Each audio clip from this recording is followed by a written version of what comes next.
Hey, what's going on, everybody? This is Ashanti Titus. I am the executive producer at Grind Up and Matter Films, and I'm so excited to be here today. Y'all probably get tired of me saying I'm excited, but I'm excited. Today, we're going to be talking to Paris, the CEO of Paris Beauty Supplyz. And before we get started, I just want to say that give a shout out to our sponsor, which is Natural Hair the Movie. Natural Hair the Movie is available right now on Amazon for purchase, as well as Vimeo. So Natural Hair the Movie is simply an homage to Black women. We explore economics as well as diversity and discrimination that Black women face when they decide to wear their natural hair. So check out that documentary. Now, we are here sitting with Miss Paris. Paris is a teenage CEO based in Brooklyn, born and raised. Paris, we want to dig into your business a little bit. How are you today? I'm doing well. Thank you for asking. Yes, for sure, for sure. Now, Paris, so you were actually born 5 minutes away from the beauty supply store that you own. Is that right? Yes. Yes. Yes, definitely. Can we talk about your journey as far as like when you started out as a little girl, like what put you on the path to becoming the CEO that you are today?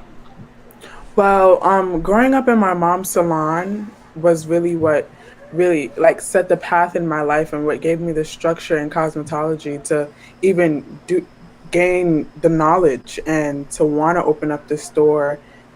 She opened her first salon a few months after I was born. So Wow. being in there and growing up in there every single day, I learned so much, and that's what really guided me in life.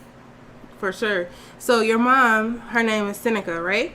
Yes. And Yes. she, the salon that she opened, she named it the Paris Hair Studio, which Yes. is after you. Hmm. So that's pretty awesome. And then what did you learn? Like, how did you start? Like, what job did she give you when you started being able to walk and do things? What was your first job at the salon?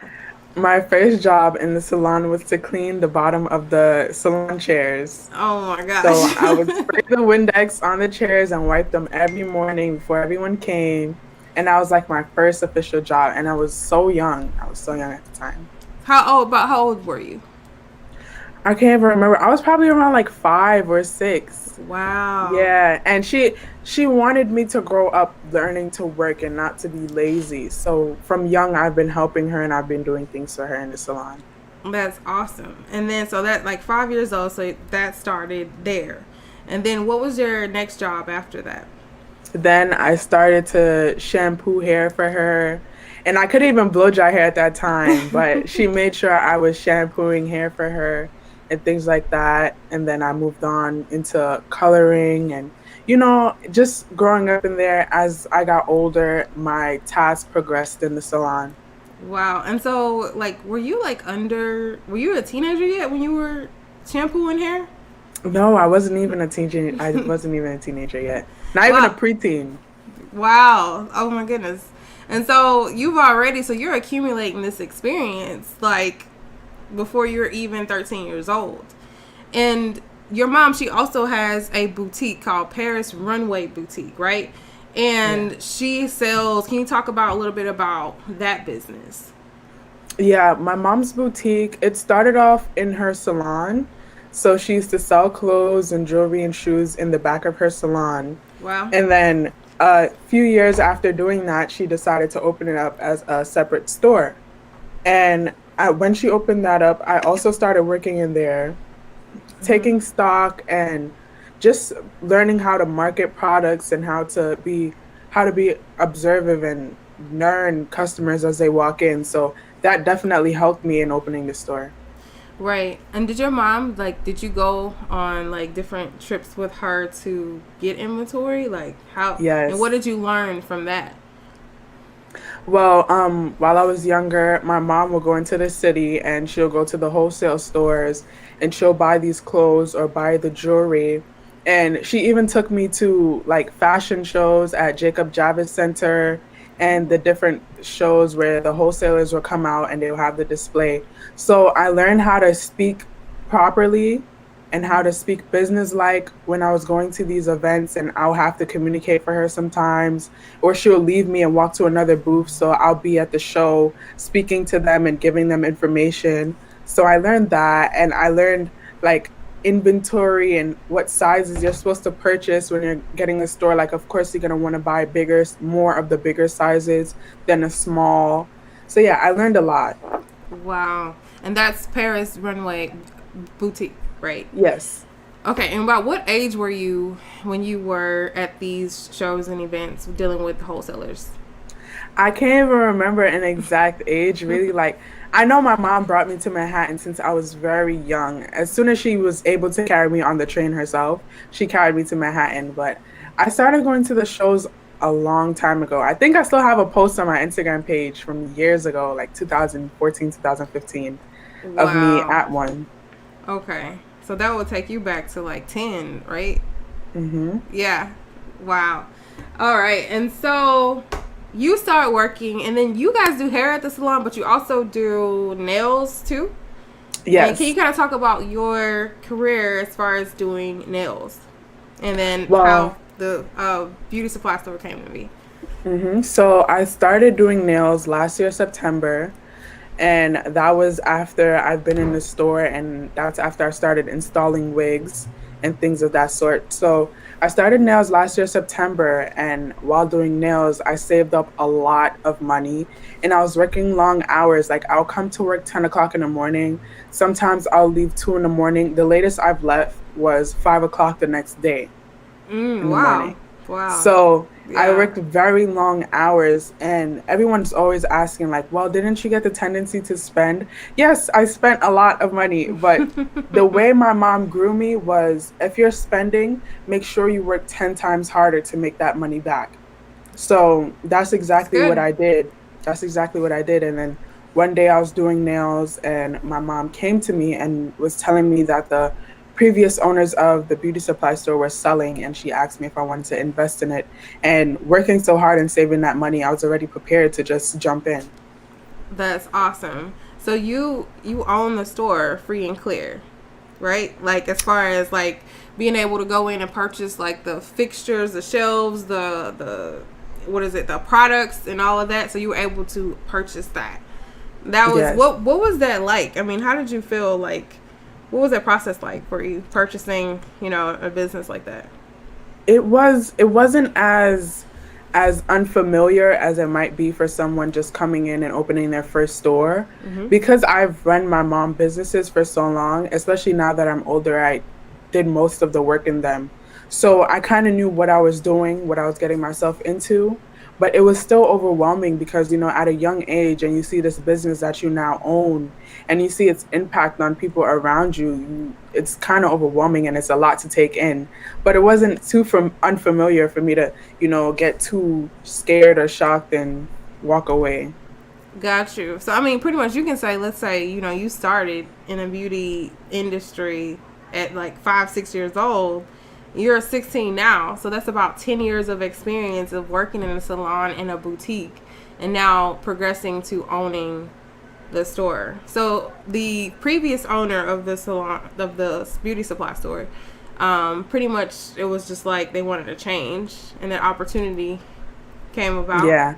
And They've been in the beauty supply store for 20 years. So, after 20 years, they were like, oh, they need to do something new. So, mhm, yeah. mhm. Got you. And can you talk about one of the things that you wish that you knew before purchasing the beauty supply store?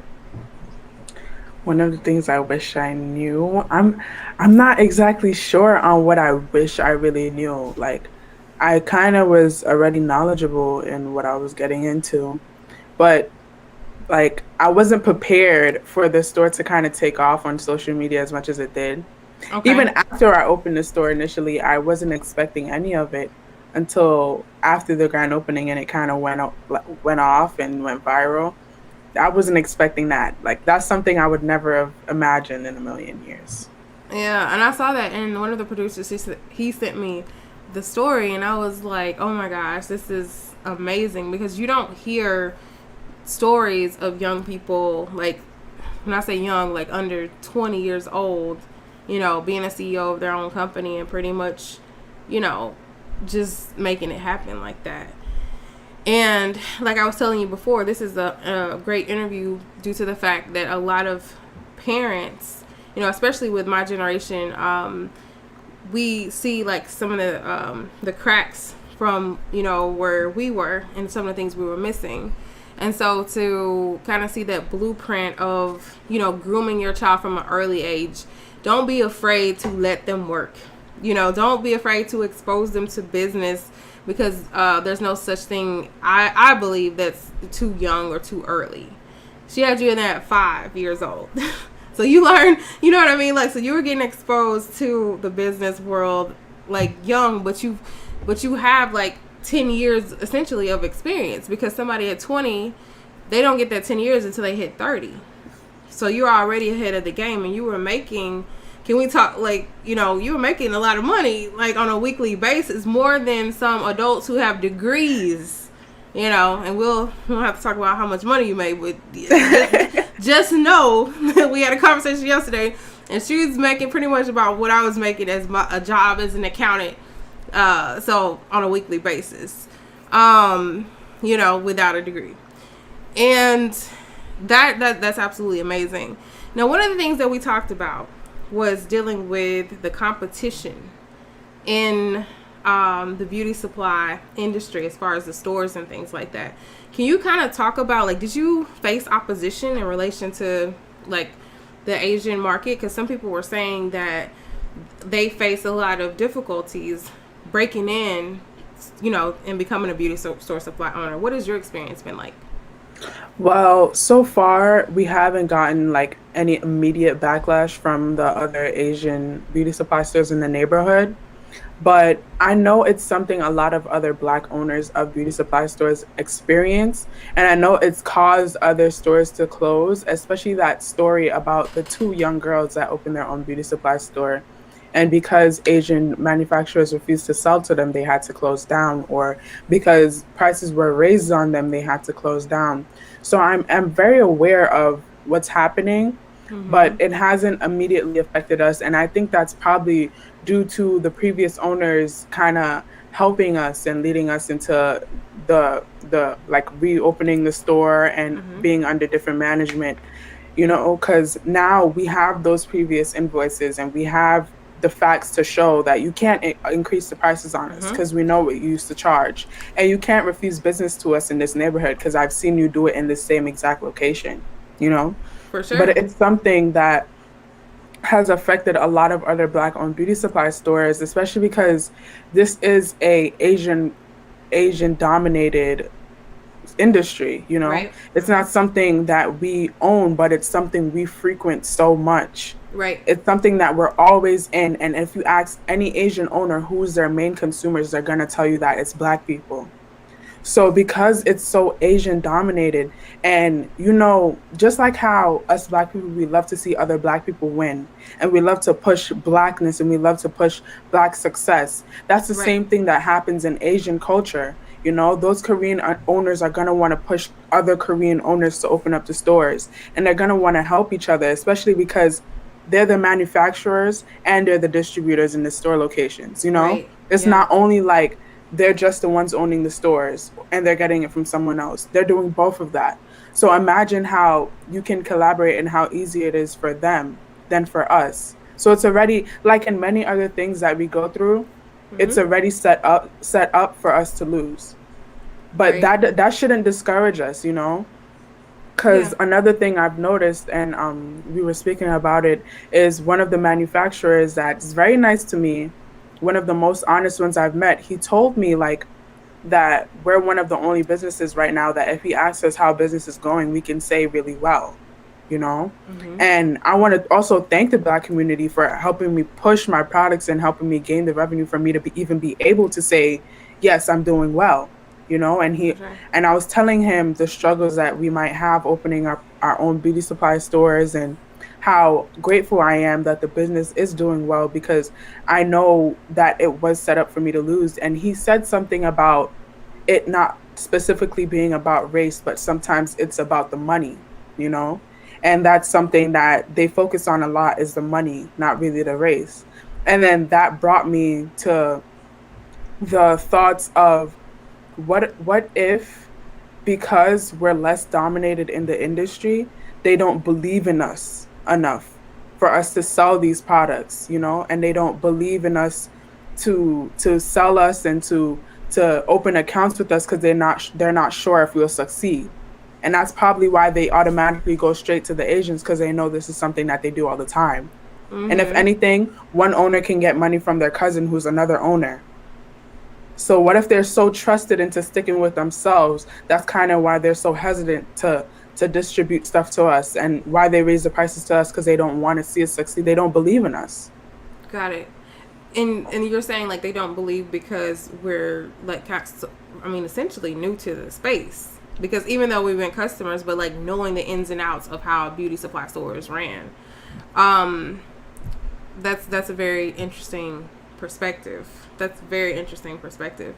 And when and it has me thinking a lot because you were in a different position because most people don't have an extra 5 figures, 6 figures laying around, to put into a business. They have to go get financing. So the fact that you had the money and like, hey, I'm buying this, and the previous owner was able to vouch for you, saying that they know the beauty industry and they're going to take it over, and she was able to kind of help guide you guys in a way too, to know as far as the vendors and how to navigate that. So I think that's very important. We need to talk about this a little deeper on another time, but that's an interesting perspective. And so what would you say is the best part? Like, what do you enjoy the most out when, with your store? What brings you the most joy out of everything that you do in the store? Our impact and what we do and what we try to push in the store is what kind of brings me the most joy, because we try to push comfortability and we try to push this inclusivity into the store. And it's one of my main goals. Even before opening the store, I always thought of making this space comfortable. Was we've been here, we go into these stores all the time. Right. And I've known from personal experience, as a stylist, a young stylist, I was in a beauty supply store every single day. And to walk in there knowing that you're spending so much money with them and you're not comfortable and you don't feel welcome, then there's somebody following you or there's someone accusing you of stealing. It's something that it makes you feel so bad that you wouldn't want to share that to the next person. And that's why when opening my store, that's something I tried to push so hard, was to make us feel comfortable with being in a place that makes us feel beautiful, Mm-hmm. So just being able to do that is my favorite part. I don't care about the money I make or how much people walk into the store, but if I'm able to make one person walk into the store Mm-hmm. and feel comfortable and feel amazing and feel like they're included, that's my goal. It's an achievement. Yeah. It's like, they're at home. Right? Mm-hmm. Because we have, I interviewed Frankisha Watkins. She's the CEO of Be Polished Beauty Supply in Arlington, Texas. And when I went to her store, I felt like I was at home. Like, you know what I mean? Like, it wasn't like, like the stereotypical type of experience of going to, some of the Asian-owned stores. Not saying that all the Asian-owned stores are like that, but for the ones I've had more negative experiences than positive ones. So that's amazing what you're doing. And I know your community is rallying behind you. Like, so that's amazing. We do have a question. What advice would you give to someone getting into the business with no connections? Well, the first thing I would advise you to do is try to network. There's a lot of there's a lot of other Black creatives and Black entrepreneurs that are generous to help, and they're able to give you at least some information. So try to network, reach out to someone who's probably successful in the business, and do your research. That's the most important thing, is to do your research, because going into a business blindly might lose more money than make you money. So do your research, network. We have social media, and it's such a powerful thing nowadays to use. So utilize it. We have social media. It's something that you're going to want to use, and you're going to make the best of it. So that's my advice. Going into this with no connections, it's hard, because it's not something I've experienced. And based on how easy it was for me with connections, and how I did have some hiccups as well, and I had 10 years of experience. So I know how hard it must be for someone with no connections. And my best advice is to network and do research. For sure.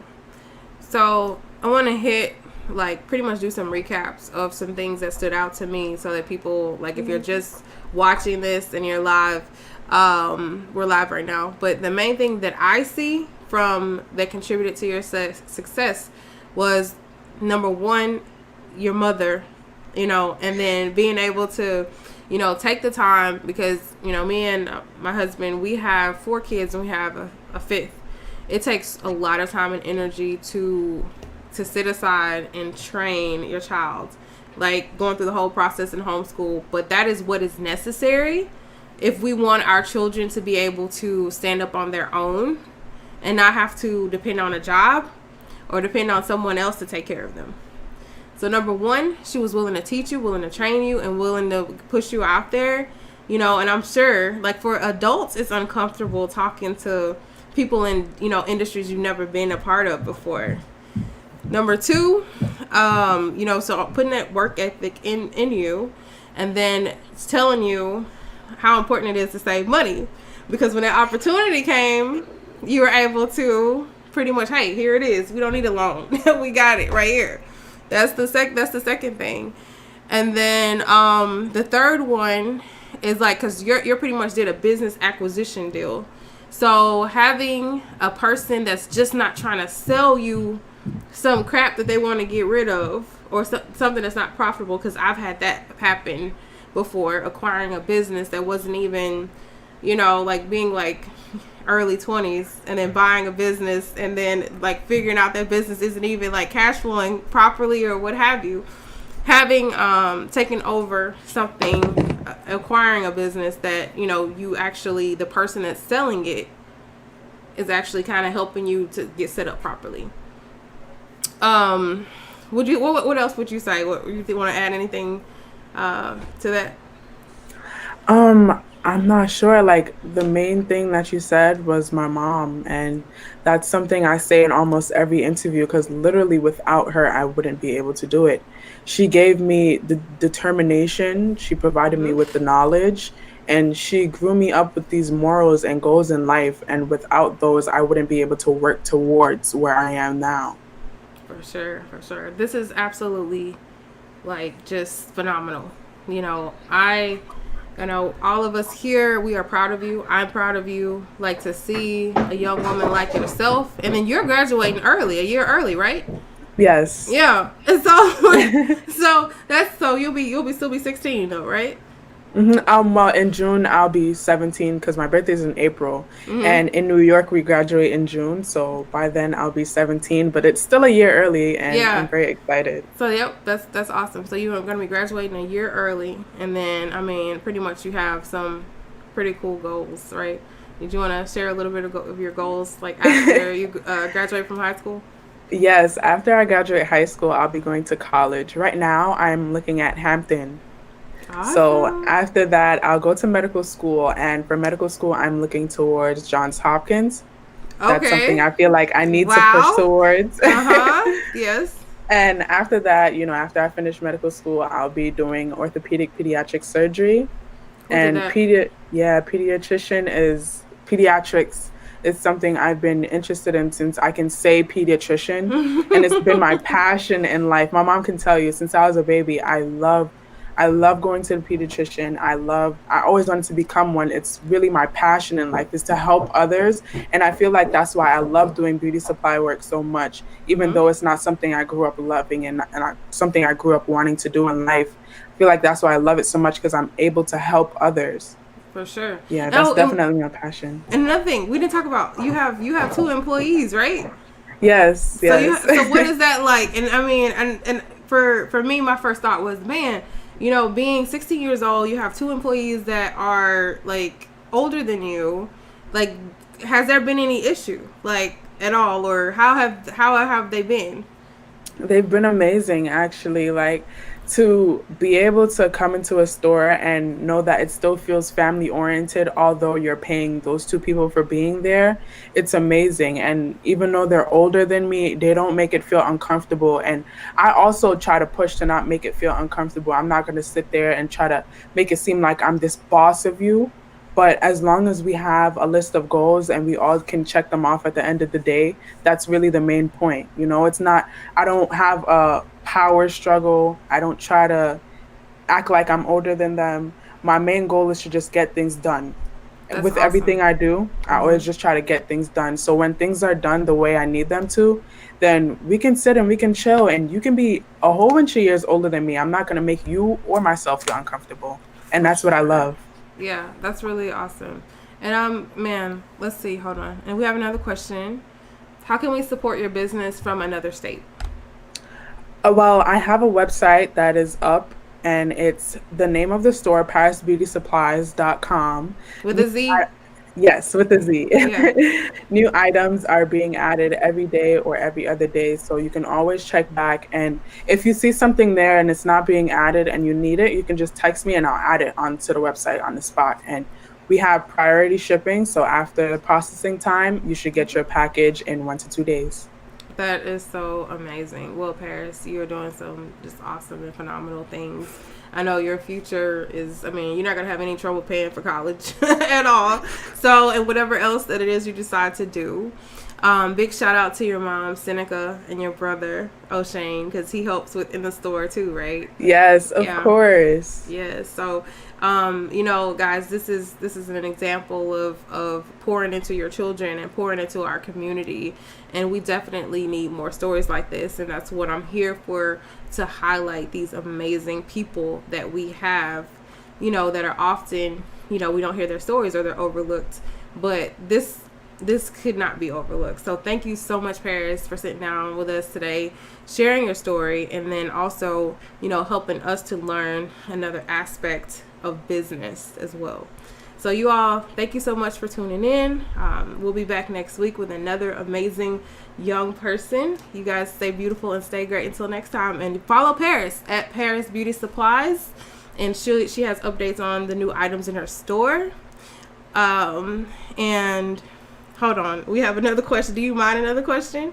Yeah, it's fine. Okay. Well, no, we were wrapping up, but it's okay. What is your business expansion plan?